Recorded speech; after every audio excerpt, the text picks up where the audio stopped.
트럼프가 당선이 되면 섹터 뭐 종목들이 좋아질 거다.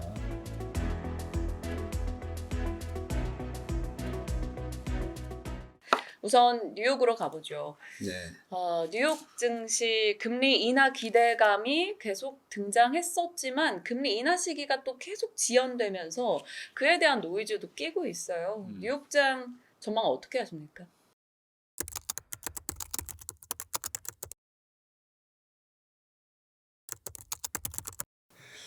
그동안의 금리 인하 사례를 보면 금리 인하 전까지 시장이 강하잖아요. 네. 네.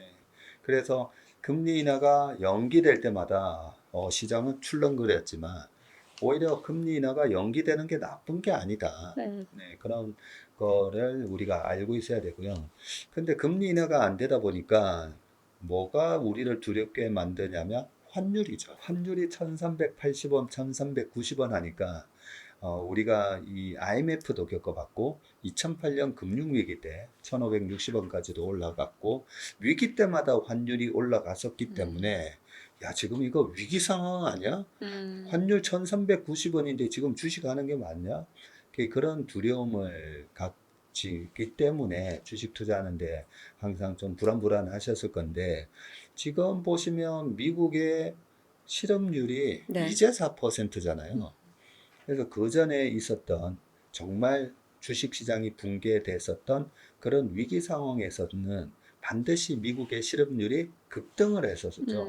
코로나 때 짧은 리세션이 있었었는데 그때도 미국의 실업률은 14%를 넘었었고 그죠? 네. 네, 과거에 2008년 금융위기라든지 그때도 실업률은 10% 갔었는데 이번에는 실업률이 작년에 미국의 지방은행 사태가 있었음에도 불구하고 실업률이 3.7 완전 고용 상태였던 거죠. 그래서 시스템 리스크가 동반되지 않는 그냥 환율만 높은. 근데 환율은 왜 높으냐? 미국의 정책 금리가 너무 높았기 때문에. 정책 금리는 왜 높으냐? 물가를 잡으려고. 예, 그런 상황이었기 때문에 이런 상황에서 미국의 수출을 잘 하는 기업들이 이번에 대박이 났던 거죠. 주식시장은 스마트하게도 최근 1년 동안에 미국에서 잘 팔리는 불닭볶음면을 만드는 삼양식품을 비롯해서 그리고 피부 미용 기계를 비롯해서 여러 가지 미국에서 장사를 잘 하는 기업, 전력기계 회사 등등 그런 회사 위주로 주가가 올랐던 네. 거였죠. 그래서 주식시장의 이런 흐름은 올해 하반기 내년 초까지도 이어질 수 있다라고 보시면 되고요.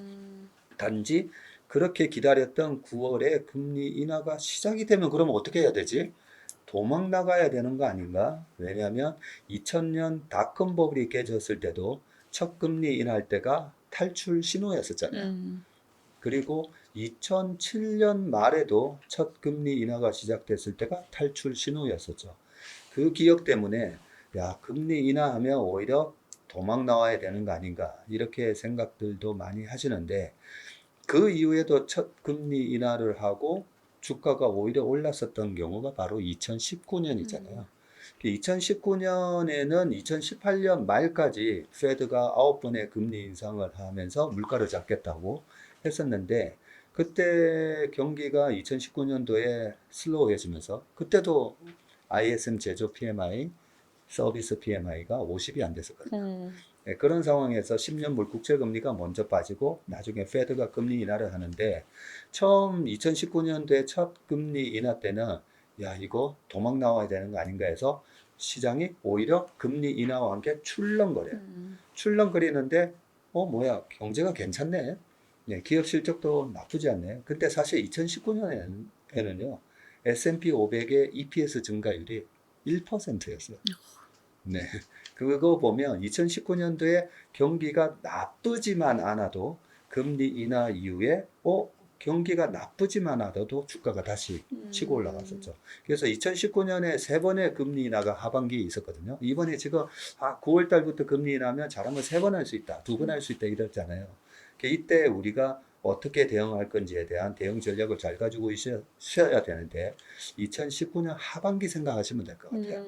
급격한 실업률이 급등을 하는 그런 하드 랜딩이 없으면 이번에 금리 인하로 이걸 도망 나가야 된다라고 생각하면서 던지는 매물에 시장이 출렁일 때 그때도 바이 앤 딥스, 예, 눌림목에 사는 전략으로 그렇게 대응하시면 되는데 뭘 사야 되느냐?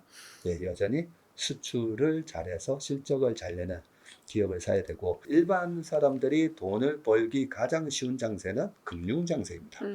왜냐하면 금융 장세는 금리를 인하고 유동성. 돈을 네. 푸는데 왜 금리를 인하고 돈을 푸냐면 경기가 안 좋으니까. 경기가 너무 안 좋아서 중앙은행이 통화정책을 쓰잖아요. 그 정도로 경기가 안 좋다 보니까 주가가 다 싸져 있죠. 주가가 싸져 있는데 돈을 확 풀어주니까 주가가 올라오는데 그때는 실적에 상관없이 막 올라옵니다. 예, 성장 스토리를 가진 주식들도 막 올라오고요. 그런데 정작 실적 장세가 되잖아요. 실적 장세에서 돈을 잘 버는 투자자의 수는 이렇게 줄어들어요. 왜냐하면 최근에 미국 기업, 미국 시장, 나 한국 시장 안 될 것 같아, 미국 시장 가야 돼 하시는 분들이 미국은 주도주가 엔비디아였고 한국은 엔비디아의 밸류체인에 있는 하이닉스 한미반도체였는데 한국에서 하이닉스 한미반도체를 못 샀는데 내가 미국장에 가서 투자를 하면 나는 엔비디아를 샀을 거다? 과연 그럴까요? 네, 그렇기 때문에 실적 장세에서는 철저하게 실적을 체크하면서 실적 컨센서스 대비해서 네. 서프라이즈를 날 종목을 압축해서 투자해야 되는데 대부분의 투자자분들은 올라오는 주식 빨리 팔아먹고 실적 안 나와서 계속 빠지는 주식 계속 물타기를 하시잖아요. 네, 그러다 보면 실적 장세에 장은 올라가는데 뭐야 내 계좌 수익률은 안 나는. 그래서 올해 시장이 어렵게 실적 장세인데 느껴지는. 이거는 실력 장세다고 제가 말씀을 하는 거죠. 실력자들만이 돈을 버는 장세고 장은 올라가는데 부상자들이 많이 속출하는 장세가 될 거다라고 생각을 하고 있습니다.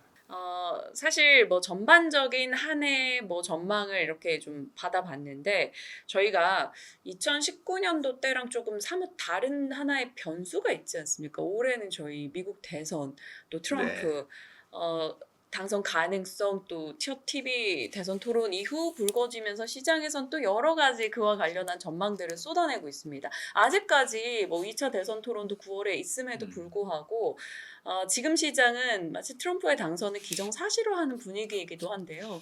얼마든지 변수는 있을 텐데 이 대선 관련한 변수는 저희가 어떻게 체크를 해야 될까요?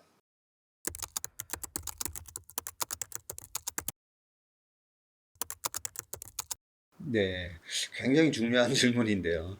우리가 평생 주식 투자하면서 국내 뭐 총선, 국내 대선, 미국 중간선거 해가지고 이 선거 이벤트가 굉장히 많이 거론이 되잖아요. 네. 그런데 자세히 생각해 보시면 워런 버핏, 피트 린치, 아니면 존 템플턴, 미국 대선 구도를 내가 분석을 해서 어떻게 수익을 냈다. 그런 사례는 없어요.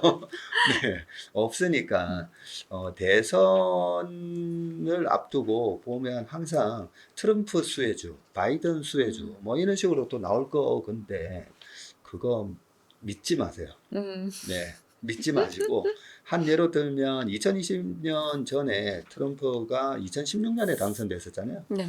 2016년에 힐러리랑 붙었을 때도 트럼프가 당선이 되면 주가 폭락한다. 왜냐하면 보호주의, 네. 보호무역주의랑 뭐 관세 등등 그때도 지금처럼 엄청나게 세게 자국 우선주의 발언을 했었고요. 그리고 두 번째는 공화당 후보인 트럼프가 당선이 되면 석유화학이 좋아질 거다라고 했는데 좋아진 거 하나도 없어요. 2016년, 17년, 18년도에 보면 팜 기업들이 올라갔죠. 팜 기업들이 올라갔었어요. 석유화 오히려 유가가 올라가면 트럼프가 짜증을 냅니다. 그때 당시에 트럼프 시절에 40불에서 70불 사이에서 유가가 왔다 갔다 하는데 되게 짜증을 내면서 유가가 올라가는 걸 싫어했었어요. 그렇기 때문에 트럼프가 당선이 되면 어떤 섹터 모습, 어떤 종목들이 좋아질 거다. 네, 그거는 그냥 테마 플레이를 잘 하시는 분들만 활용하시면 될 것 같고, 그게 전체 주식 시장의 어떤 큰 주도주를 형성할 거다. 그렇게는 좀 안 보시면 좋을 것 같고요. 이번에 그 TV 대선 토론 있고 나서 바로 그 다음날 미국의 10년물 국채 금리가 빵 뛰면서 그죠? 네. 왜 ISM 제조 PMI 안 좋게 나왔는데 왜 올라갔지? 트럼프가 당선이 되면 관세 폭탄을 매길 거고 그러면 값싼 중국산 제품들이 비싸게 들어오면서 수입 물가를 자극할 거기 때문에 금리가 올라갈 거다. 이렇게 되는데 그것도 사실은 보면 약간 논리적으로 안 맞아요. 왜냐하면 중앙은행이 금리를 올리는 이유는 자국의 개인 소비 그리고 기업의 투자를 억누르기 위해서 그럼으로 인해서 물가를 잡으려고 하는 네. 거잖아요. 근데 정부가 관세를 올려서 수입 물가가 올라가게 되면 그거는 국내 금리를 아무리 올린다고 해서 잡힐 수 있는 문제가 아니잖아요. 그래서 관세를 때리는 것 때문에 오히려 페드에서 계속 미국 정부가 고금리를 유지하게 될 거다. 이거는 조금 논리적으로는 맞지 않고요. 그래서 트럼프가 당선이 되면 뭐가 어떻게 될 거다. 그거는 굉장히 불확실한 전망이고요. 근데 2016년도에 트럼프가 당선이 되면 저는 주가가 폭등을 할 거다라고 생각을 해서 그때 저희 기관 고객들한테 트럼프가 당선이 되면 최소 6개월 이상 주가가 올라갈 겁니다. 왜냐면인데요. 우리가 우리 시장에 좀 안타까운 일들이 주주 가치와 기업의 가치가 일치하지 않는다는 거잖아요.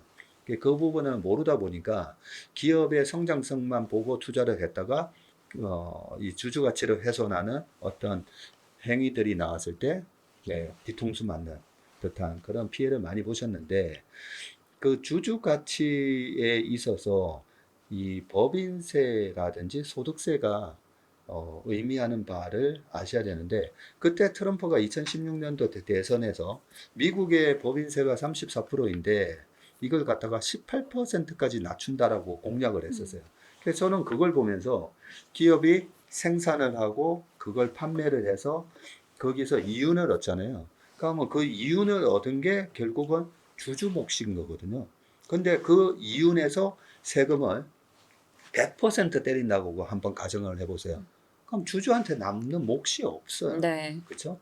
그래서 세금은 주주의 몫하고의 제로섬 관계다라고 보시면 되고 그런데 34%로 18%로 낮춰줘?